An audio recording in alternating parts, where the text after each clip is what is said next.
ভেবেছিলেন অসংখ্য মানুষ হত্যার পরও তিনি ক্ষমতায় টিকে থাকতে পারবেন।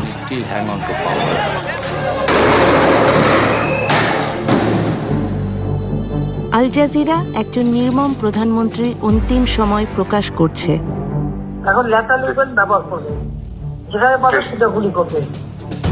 শেখ হাসিনার ক্ষমতায় থাকার লড়াইয়ের শেষ প্রহর। তিনি সেনাপ্রধানকে জিজ্ঞাসা করেছিলেন যে আপনি এই লোকজনদের গুলি করে সরাচ্ছেন না কেন? পুলিশ খুব ভালো কাজ করছে, তারা মানুষ মারছে।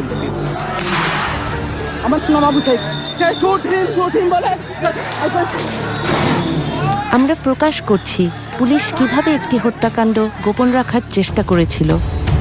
পিছন দিয়ে আমার ভাইয়ের লাশ নিয়ে যা পোস্টমর্টম করছে, করে আমরা জানি কোনোদিনও বিচার না পাই। আর যে চিকিৎসক মিথ্যা বলতে অস্বীকার করেছিলেন।